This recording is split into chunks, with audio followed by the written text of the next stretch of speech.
right, home ownership among younger generations of people is up slightly, according to data released by the Census Bureau, with just under 38% of those below the age of 35 being homeowners at the end of last year. The ability to buy a home among key issues for young people looking to achieve the American dream.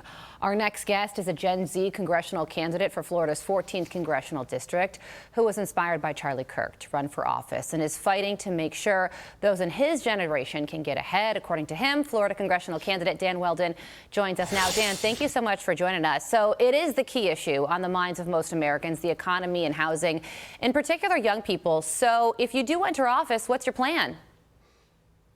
My plan is to support President Trump. You know, he's absolutely leading the way on this. And we saw that in 2024 when him and Charlie Kirk got young people engaged in the political process for conservatives. And President Trump has proposed and asked Congress to pass bills that are directly talking about this issue. The biggest one, especially here in Tampa, I can say, is banning institutional buyers from buying homes. In Tampa, over 4% of all homes are owned by these institutional buyers that own 100 or more homes. And on top of that, he's also pushing for Congress to pass policies like allowing young people to dip in their 401ks to be able to use as a down payment on their homes. President Trump is leading the way on this, and it's something that all of us as Republicans can see and learn from. And if I'm elected to Congress, I'm going to be making sure that I support President Trump so that way we can get this done. Yeah.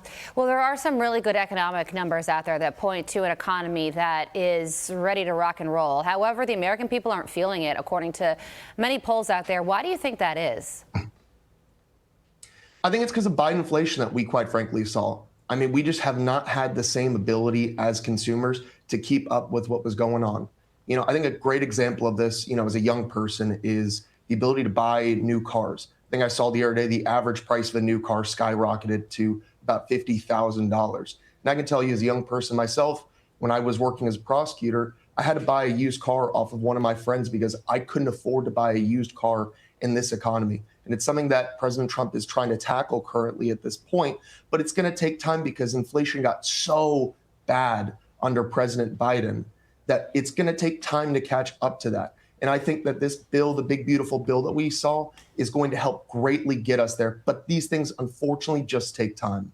Okay, so when it comes to your race specifically, a Democrat has been in office for some time now in Florida's 14th congressional district. And you know what they say about the midterm elections when the party you're running with is in power. So in the time we have remaining, realistically, what do you think your chances are of becoming the next congressional representative in Florida? And also tell us a little bit about yourself.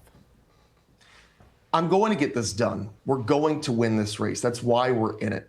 I mean, we're talking about a Democrat who is a do-nothing Democrat who has been in office for 20 years and has not passed a single bill, not one in her entire time.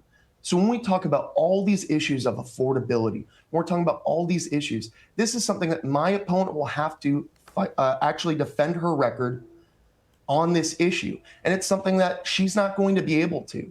On top of that, this is a district that is 12% Cuban and 28% Hispanic overall. And she has been horrible on this particular issue. In fact, she led a congressional delegation to go to Cuba in 2013 and has been pushing for the normalization of relations with Cuba.